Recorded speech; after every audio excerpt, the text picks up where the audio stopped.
inicialmente quiero darle la bienvenida a cada uno de ustedes, pero como los veo bastante serios, vamos a hacer algo que de una u otra manera va a tratar de despertarnos. Yo conozco 3 tipos de aplausos. El primer aplauso es más o menos un aplauso cordial, bastante generoso en el sentido de educación. ¿Cómo sería un aplauso por educación? A ver, quiero escucharlo. Sí, efectivamente, es un aplauso por educación. El siguiente aplauso es eufórico, es decir, un aplauso que de una u otra manera demuestra la aceptación que tú estás haciendo frente a cualquier argumento o cualquier acto que estás observando. ¿Cómo sería un aplauso eufórico?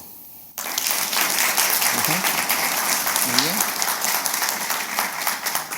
Y el último aplauso es un aplauso apasionado, realmente donde las emociones se vislumbran y se expresan de una forma bastante ligeras, razón por la cual podríamos imaginar que Perú llega al Mundial, ¿no? Bueno, utópico, pero ¿ya?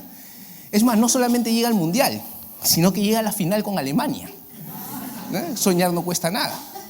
Para las personas que conocen de fútbol, saben que eso es hiperutópico, pero bueno.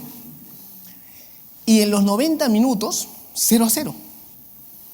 En el minuto 91, un jugador peruano que todavía no nace, mete un gol. ¿Cómo celebraríamos ese gol de la final mundial?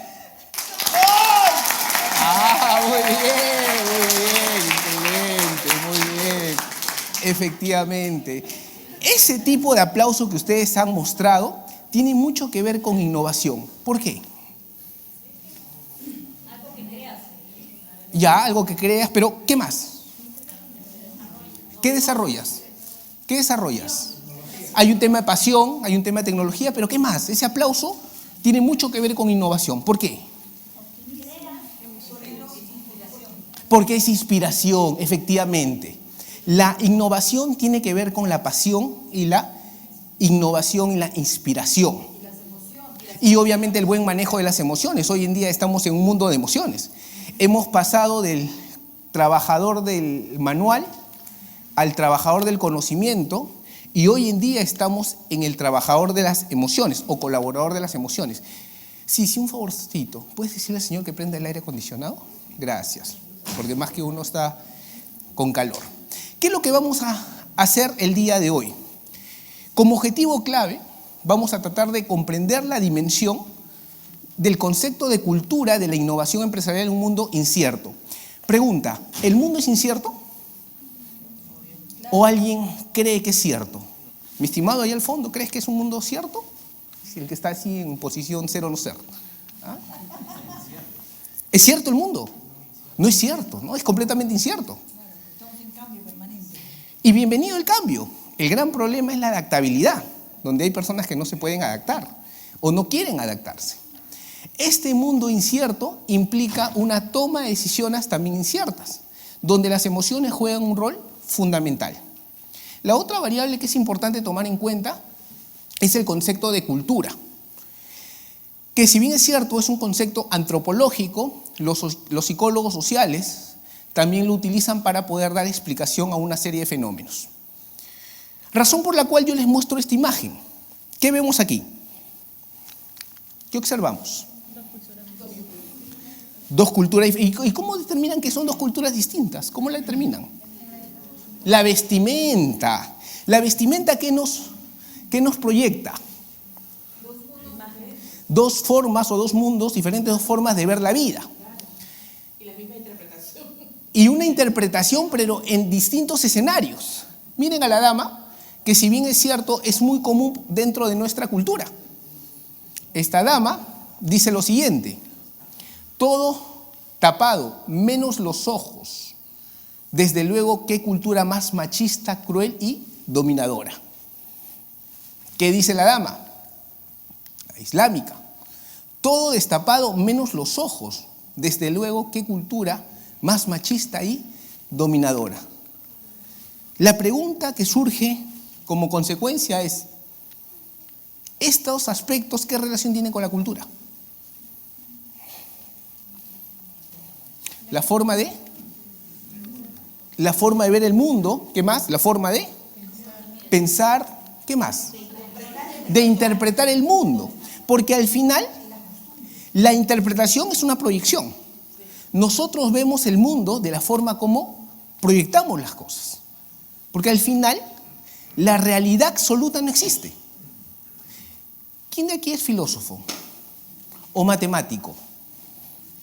Bueno, en algún momento en la universidad, ciclo 1, filosofía 1 o matemática 1, estudiábamos lógica. ¿Se acuerdan lógica? Y la gente decía, ¿y para qué tengo que estudiar lógica? La lógica tiene mucho sentido. El gran problema es que muchas personas no le dan sentido a la lógica, y en innovación no necesariamente la lógica es adecuada. En lógica, 2 verdades es una verdad. ¿Cierto o falso? ¿Cierto o falso? 2 verdades es una verdad. Pero 2 falsedades también es una verdad. ¿Qué quiere decir eso? Que si de una u otra manera todos los que estamos aquí presentes creemos una falsedad, se vuelve una verdad relativa. Eso es parte de una percepción y de la cultura. La cultura es un conjunto de creencias, costumbres compartidas por un grupo social. ¿Cuál de las 2 culturas es mejor acá? Ninguna, de acuerdo, ninguna. En otras palabras, no podemos determinar en función a nuestras perspectivas que somos mejores o peores que otras. Y si bien es cierto, esto es un concepto que en teoría lo deberíamos conocer, muchas de las personas que viven en nuestra sociedad se sienten infravalorados frente a otras culturas. ¿No has escuchado en algún momento, miren tal país o tales ciudadanos?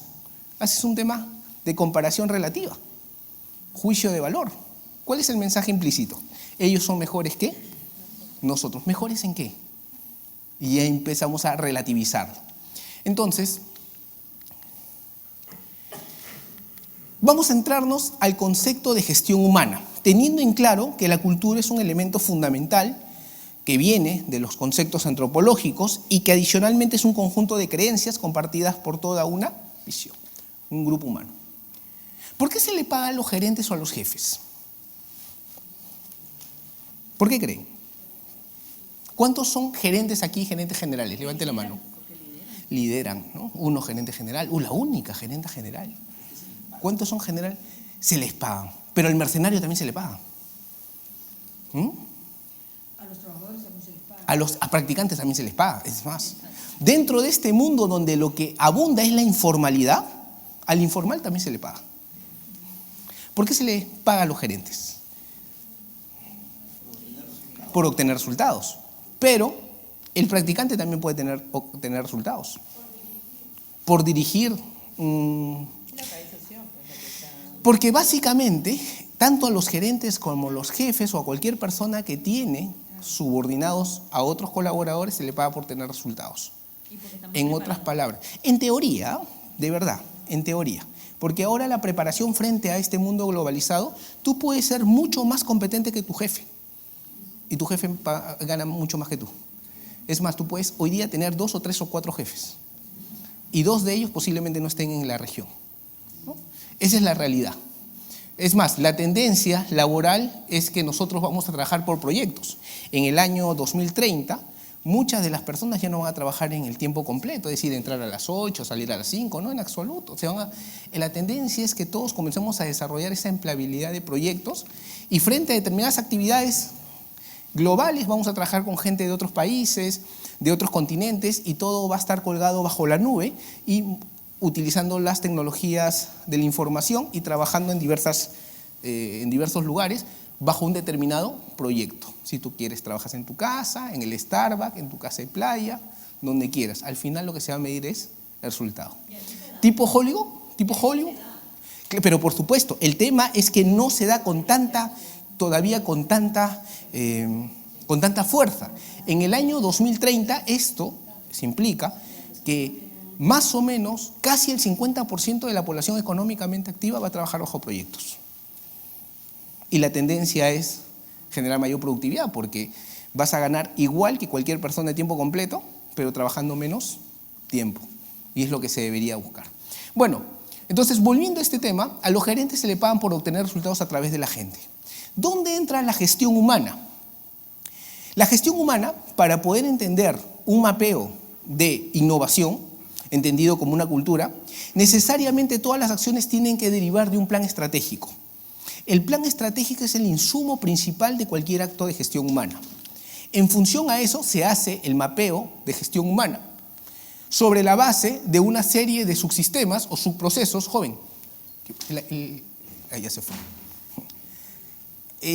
A través de una serie de subsistemas o subprocesos, llamado ahora, como por ejemplo tiene que ver con el atraer, reclutamiento. El término reclutamiento no me gusta mucho, ¿no? Porque viene medio militar, ¿no?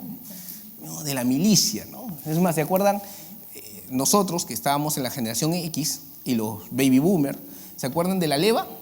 Sí. ¿Qué era la leva? Venían los militares, no, tú seguramente eres milenio, seguramente, ¿no? La leva era el ejército que llegaban y si te veían ahí en el parque conversando, ¿no? Adentro, ¿no? Y si tu papá no tenía influencias o aparecías en Ayacucho, en la zona roja, o si no en Tumbes, en los problemas limítrofes con Ecuador. Así era la realidad, ¿no? Esa era la realidad. Entonces, el reclutamiento, bueno, el atraer. Lo segundo es la selección de personal. La evaluación y desarrollo tiene que ver con... muchas gracias por apagar sus celulares, por favor, les voy a agradecer.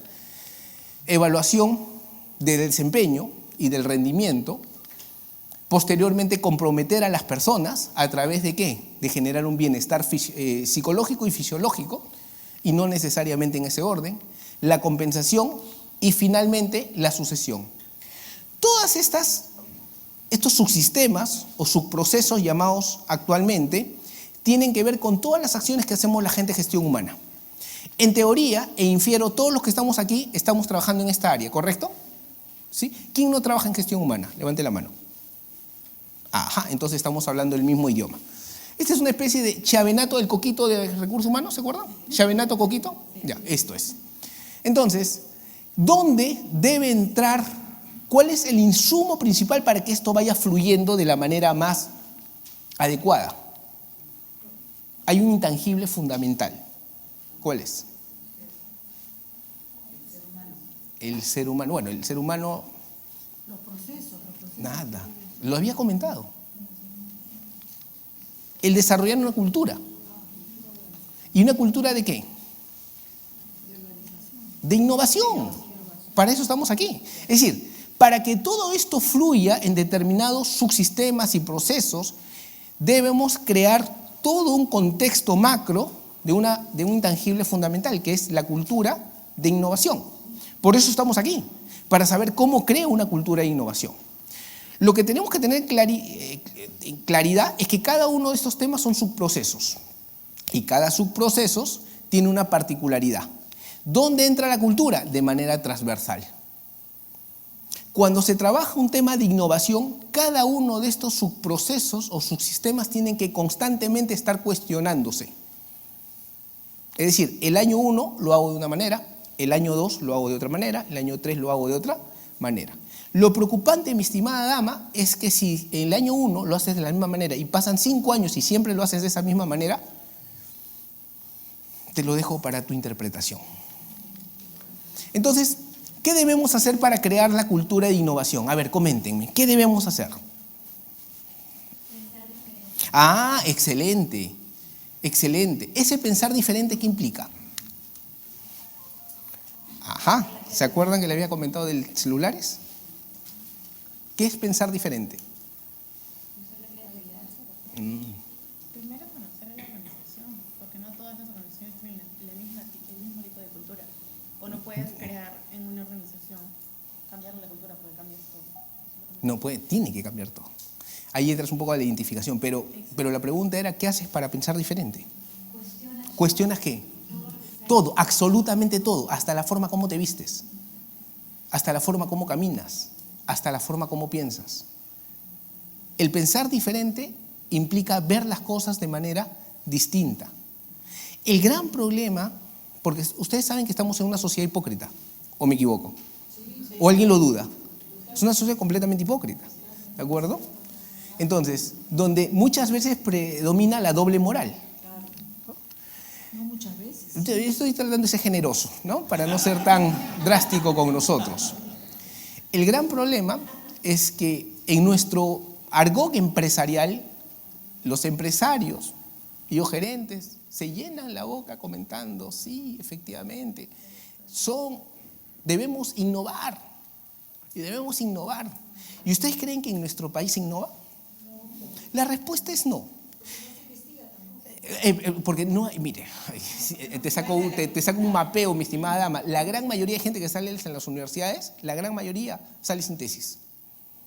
Ahora, con esta nueva ley universitaria, ya, en la PUC incluida también. Pero ahora hay gente que sí, gente que no, pero para eso están los cursos de titulación, ¿no? Los que anteriormente se llamaban cursos de titulación, ¿de acuerdo? Pero es porque no se atreven. Pero es porque hay un tema de cualquier causa que no es materia de investigación acá y no es materia del tema, pero lo que es importante tener en cuenta es que en nuestro país no se innova. No quiero ser tan drástico, el único sector donde sí hay innovación constante es en la gastronomía peruana. Ahí tengo que sacarme el sombrero. Porque se pensó distinto. Porque se comenzó a cuestionar por qué tengo que comer siempre el arroz con pollo así, o la papa a la huancaína así, o el ceviche así. ¿Se acuerdan hace algunos años donde se decía el ceviche no se podía comer en la noche? ¿Se acuerdan?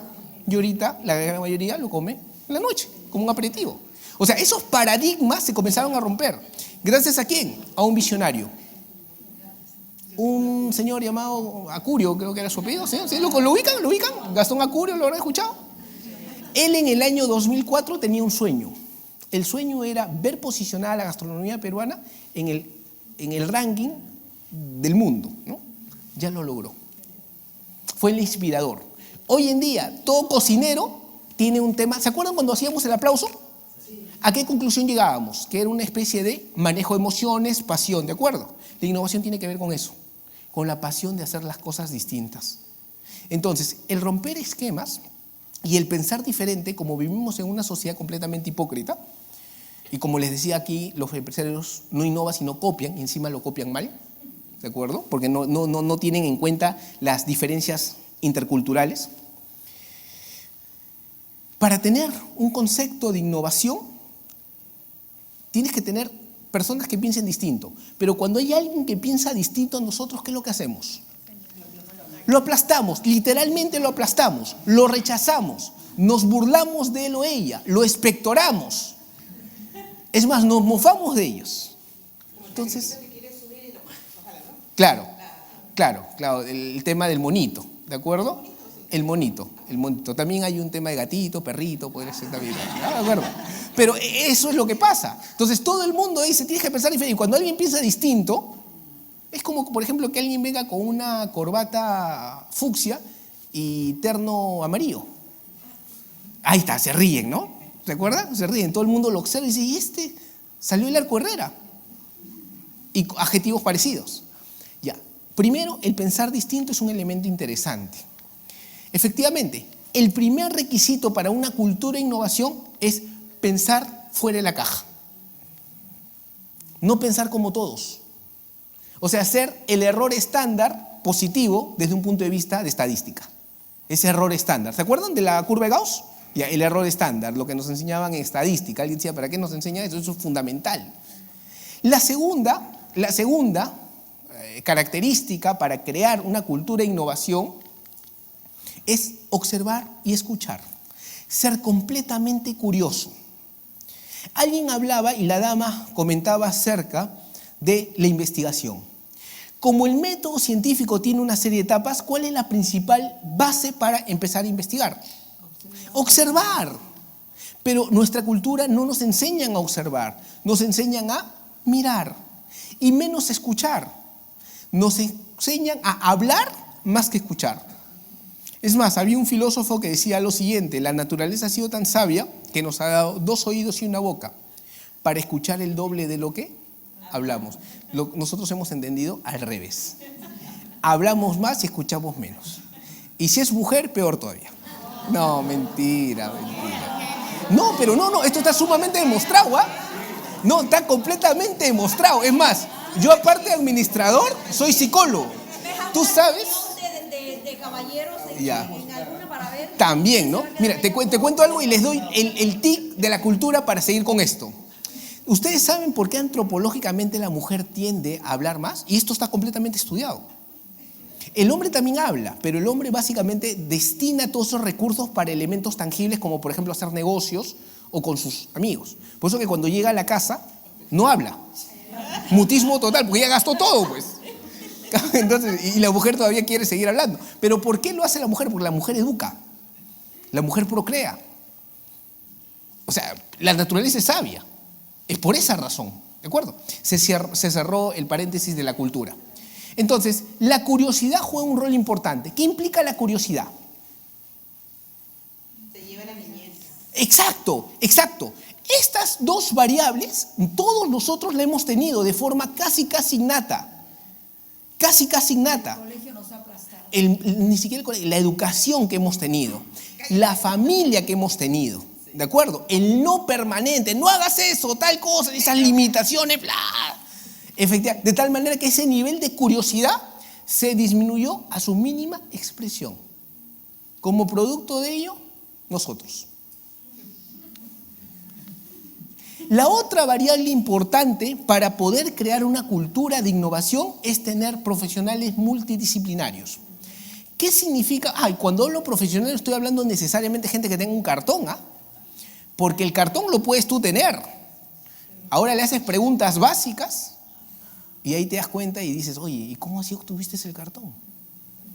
Cuando hablo de profesionales multidisciplinarios, incluso estoy hablando de personas que han salido de institutos, porque dentro de nuestro paradigma se nos percibe de que personas que salgan de un instituto es percibido como una especie de profesional de tercer índole. No saben que hoy en día lo que más necesitamos nosotros como sociedad para seguir creciendo técnicamente hablando son gente práctica. Razón por la cual mucha gente egresada de Senati gana más que cualquier egresado de la UNI. De la UNI. De la UNI, estamos hablando de una de las universidades con mayor fortaleza, ¿no? Sí, también. También en algunos casos. En algunos está bien su corazoncito. Está bien, de Pacífico, ya, de la de Lima, de acuerdo. Muy bien, está bien. Entonces, ¿por qué equipos multidisciplinarios? ¿Por qué equipos multidisciplinarios? Porque en la medida que tengamos percepciones distintas, complementamos las cosas de una manera importante. Imagínate que todos aquí seamos abogados penales y frente a una situación particular, ¿cómo lo vamos a ver? Desde nuestra propia óptica. Lo mismo si tuviéramos puros psicólogos clínicos. ¡Ay, qué miedo!, ¿no? ¿De acuerdo? O puros filósofos. Peor, qué miedo. No se llega a concluir. Puros ingenieros electrónicos. La idea es que en la medida que tengas personas de diversas profesiones, carreras, vas a poder tener una visión un poco más panorámica y eso te va a llevar a ver el todo. ¿Cuál creen que es la siguiente variable? Ya es pensar distinto, comenzar a generar esa curiosidad y que la hemos minimizado, comenzar a interrelacionar con profesionales distintos y eso implica adaptabilidad a los rasgos de personalidad y a las diversas interpretaciones que dan cada una de las profesiones. ¿Cuál creen que es la siguiente variable? Crear las condiciones. Perfecto. Todo esto tiene que ver un poco con un mapeo. ¿Se acuerdan cuando mostraba el desarrollo de esa cultura? Para desarrollar esa cultura tienes que tener estas características. ¿Qué otras características tenemos que estimular? Ya, el investigar juega un rol fundamental. ¿Sabes cuándo comienzas a investigar? Porque la investigación nunca puede ser impositiva. Cuando es impositiva, creas una frustración. Por eso que cuando tú quieres hacer una investigación, el asesor de tesis te dice, ¿qué tema te gusta? Exacto. Entonces, en función a tu propia necesidad, es tu estudio del arte. ¿De acuerdo? Tenemos que de una u otra manera tener claridad acerca de lo que implica la psicología del fracaso. ¿Cuántos de ustedes han escuchado por primera vez el concepto de psicología del fracaso? 1, 2, 3. Y bueno, bienvenidos entonces a la exposición. Espero que nunca se olviden. Para entender este concepto, primero tendríamos que decir qué cosa es aprendizaje. ¿Cuál es la definición de aprendizaje? En una sola palabra. Exacto. ¿Quién lo dijo? Transformación. Efectivamente, sí, transformación, pero por ejemplo positiva, pero el cambio, transformación, desarrollo, de acuerdo. Efectivamente, el aprendizaje es cambio. El gran problema es que no todo el mundo lo entiende. ¿Qué implica aprendizaje? Es cuando alguien logra entender una situación y nunca más te vuelve a pasar, eso es cambio. ¿Qué implica la psicología del fracaso? Tiene que ver con una variable del ser humano, que es el error. Todos vamos a cometer errores.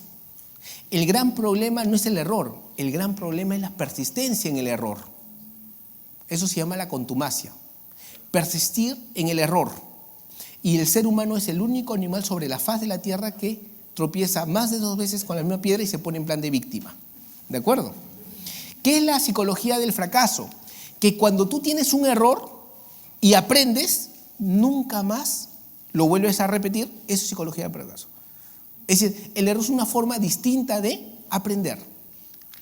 ¿Cuándo es el problema? Cuando permanentemente estás en una relación contumaz. Y para tener una psicología del fracaso, los memorándums no deben, frente a algún fracaso particular, no deberían estar. ¿Saben cuáles son las? Porque imagínate que una organización se diga, ¿se acuerdan de la sociedad doble moralista? Sí, aquí tenemos que innovar, debemos generar esa innovación, etcétera, etcétera. Y basta que alguien presente un proyecto completamente salido de la caja y le sale mal. Y el jefe dice, ya, ¿sabes qué? Tu memo, o en el peor de los casos es tu último día de trabajo. Total, ¿en qué quedamos? ¿Qué mensaje le estás dando a los demás? Nadie más se atreve. Porque la innovación tiene que ver con ¿qué? Con salir del status quo. Entonces no estamos trabajando una psicología del fracaso. Pero también es un error del jefe en términos de liderazgo. Pero por supuesto. Pero no podemos atribuir en todo caso que es lo uno, que es lo otro. No es por el liderazgo, no es porque no haya una innovación. Lo que ocurre es que es una disyuntiva entre qué es primero, el liderazgo o la cultura. Para el Ya, jefe o para de acuerdo, el de acuerdo. Y había otra percepción. es más, y gracias porque justamente la respuesta te la voy a dar justo al último. Y gracias por tu aporte porque efectivamente es un elemento del huevo y la gallina. Y te voy a dar la respuesta y vamos por ahí. Pero lo que queda clarísimo es que no podemos tener una cultura de innovación si de una u otra manera estamos penalizando cualquier error. Estadísticamente hablando, ¿saben qué probabilidades de fracaso hay frente a una innovación? Y esto es completamente estudiado. Sí, pero dame un número. 95%. Es decir, tú presentas un proyecto innovador y tienes un 5% de probabilidades de que tenga éxito. 5. En otras palabras, tienes un 95% de probabilidades de que fracases. ¿Por qué Silicon Valley, de una u otra manera, es el lugar, una especie de clúster, donde la innovación y la creatividad es el ícono? Porque utilizan la psicología del fracaso. Porque al final el error no es error, pues. Es una forma distinta de aprender. Otro elemento no menos importante es el democratizar el conocimiento. El no tener miedo de compartir lo que yo sé. En otras palabras, la buena gestión del conocimiento. Y en nuestras organizaciones, la gestión del conocimiento no es una característica fundamental. Es más, entre comillas, nos centramos en el talento, cuando yo sugeriría nos debemos centrar más en la gestión del conocimiento. ¿Pero por qué? Porque el talento posiblemente se tenga que ir. Porque posiblemente el mercado le puede estar pagando más de lo que yo pueda pagarle. Y no lo voy a poder retener. Frente a una mejoría, ¿mi casa dejaría? Entonces, ¿cuál es la idea? Más que retener al talento, porque posiblemente no le puedo generar las condiciones, es el know-how del talento, dejarlo acá. ¿Cuántas personas trabajan en la gestión del conocimiento en sus organizaciones? Y lo peor de todo, cuando tienes un grupo de personas ya generacionales que están a punto de jubilarse y tú dices, ¿y ahora qué hago? ¿Y ahora qué hago? O sea, se te va todo ese know-how, toda esa experiencia. Y eso tiene mucho que ver con el compartir y democratizar la información. Todo ello va a traer como consecuencia los equipos de alto rendimiento. Un equipo de alto rendimiento es más o menos similar a la serie Los Magníficos. ¿Han visto la serie Los Magníficos? ¿Tú has visto? ¿No? ¿Tú que eres Millennium? ¿Has visto o no? Los Magníficos. No ha visto, dice. Sí lo has visto ya. En cable, hay cable, ¿no? De acuerdo. ¿Por qué los equipos de alto rendimiento tienen un elemento fundamental en la innovación? Porque todos tienen clarísimo qué es lo que tienen que lograr. Y donde el liderazgo es completamente compartido. O sea, no es que significa un líder, sino hay una especie de facilitador.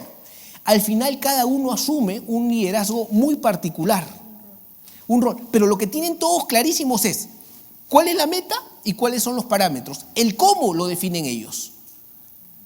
Es más, entre ellos comienzan a establecer los límites. Entre ellos hay un sentido de solidaridad.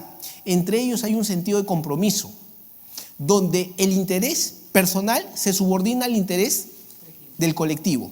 En otras palabras, hay un alto nivel de madurez emocional. Y este ya es el nivel máximo de lo que podría lograrse en un trabajo. A partir de ahí surgen esas variables que pueden contribuir a que generemos una cultura de innovación. A ver, ¿cuáles eran? Pensar fuera de la caja. ¿Qué más? Ojo, cuando digo compartir es que el 100% de los colaboradores lo tengan como premisa. Segunda, el que 100% de los colaboradores estén completamente apasionados en observar, escuchar y sean completamente curiosos. La tercera. Ese es el último, la tercera. ¿Perdón? Equipos multidisciplinarios. ¿Cuál es el mensaje que le estás dando? Quiero diversidad, de heterogeneidad de pensamientos y puntos de vista. Cuarto, la psicología. Es decir, que todo el mundo entiende la organización, desde el CEO, director ejecutivo, presidente ejecutivo, hasta el practicante, de que el cometer un error no es un error, sino es una forma distinta de aprender y no debe ser penalizado. Lo que debe ser penalizado es el mismo error, que es otra cosa. El mismo error, ¿de acuerdo? El quinto. La gestión del conocimiento. ¿Por qué? Porque la innovación tiene que ver con ello, pues, y el aprendizaje tiene que ver con ello, con la capitalización del error y del conocimiento. Y la sexta variable, desarrollar de equipos de alto rendimiento. Cuando uno llega a desarrollar, no tienes un liderazgo cabeza. Todo el mundo sabe lo que tiene que hacer. El líder se vuelve una especie de facilitador. Razón por la cual, teniendo esas 6 variables, recordemos al más grande CEO del siglo XX. ¿Lo ubican a este señor? De hecho, ese paso ha venido al Perú, creo que el año pasado o el anteaño pasado, lo trajo la Pacífico. Él decía lo siguiente, él es Jack Welch. El señor que les presento es el padre de la meritocracia. Bueno, uno de los seguidores de la meritocracia, porque el concepto de meritocracia es un término inglés que se da en 1952, pero él de una u otra manera lo aplica en General Electric, ¿no? Él decía lo siguiente: es muy importante recordarle a tus empleados que son valiosos, felicitarlos cuando hacen las cosas bien. ¿Qué quiere decir él? ¿Qué es lo que estaba tratando de decirte? Que hagas que la gente en sí se sienta importante. Reconocimiento, que cada persona sepa que su trabajo tiene un fundamento trascendente, no solamente para él, sino para la sociedad, que su trabajo vale la pena. ¿Cómo hacerlo? Cuando las cabezas comienzan a uniformizar criterios en estos 7 elementos que hemos comentado de una forma directa y lo vas aterrizando en el plan de gestión humana, donde aquí hay un riesgo. Como le digo, el riesgo del error es altísimo, pero te la tienes que jugar. A partir de ahí comienzas a democratizar y expandir la cultura. Razón por la cual, y ahí llevando a la interrogante que nos había comentado nuestro amigo hace unos minutos, ¿no? Pregunta, ¿qué cultura se ve aquí? Servilismo, ¿no? El sobón, el felpudini, el hipócrita. El sí señor, ¿no? Señorita, usted ha sido la mejor jefa que yo he tenido, ¿no? El tipo ingeniera, el ingeniero, el doctor, pobre que no me llames doctor, el licenciado, ¿no? Lo más, ¿ah? ¿Esta cultura? ¿En dónde? Me imagino, me imagino. No conozco sobre el tema del, no sé, pero lo único que te puedo decir es que dentro de nuestra cultura esto realmente tiene un nombre, ¿no? Que es el sogón. Ahora, ¿qué cultura se ve aquí? Lo que hemos comentado. ¿Qué cultura vemos? La hipócrita, ¿qué más? Servilismo, etc. Pregunta, ¿qué liderazgo vemos aquí? ¿Mm? ¿O qué estilo, entre comillas, de dirección? Por eso, mira, incluso el liderazgo está entre comillas. Por eso está entre comillas, pues. Por eso te digo que está entre comillas. ¿Ah? ¿Qué estilo de manejo de personal se ve ahí?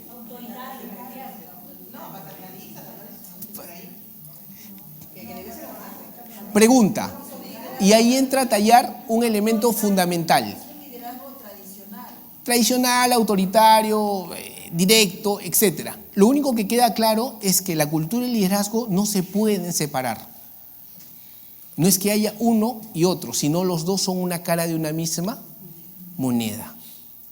Razón por la cual, cuando tú quieres empezar a generar cambios culturales en una organización, ¿a quién tienes que primero comenzar a atacar?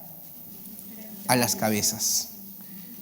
Porque el de arriba compra la idea y los demás se alinean a lo bueno o a la mala. El que se alinea a la buena, el que no se alinea es su último día de trabajo. Entonces, estas 7 variables que hemos estado comentando como hábitos particulares, es más, que sean parte de unos valores compartidos por el 100% de la población empresarial o básicamente de la organización, va a traer como consecuencia el concepto de la innovación. Pero antes de ir finalizando la disertación, ¿cuántos de nosotros pensamos fuera de la caja? No me respondas, no creo que todos. No creo que todos, porque cuesta mucho.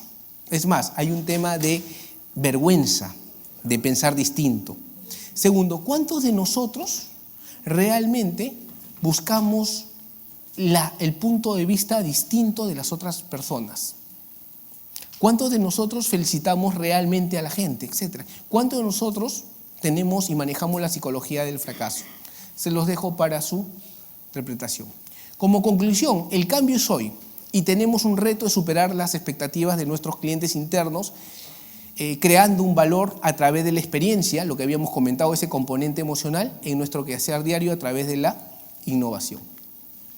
Y finalmente nosotros como Innova podemos acompañarlos a hacer y a mejorar sus competencias para brindarle esa experiencia de aprendizaje organizacional para generar valor. Muy bien, sin más preámbulos, espero que de una u otra manera algunos conceptos se hayan interiorizado y quiero terminar con el aplauso eufórico, ¿ya? 1, 2, 3. Muy bien, bravo.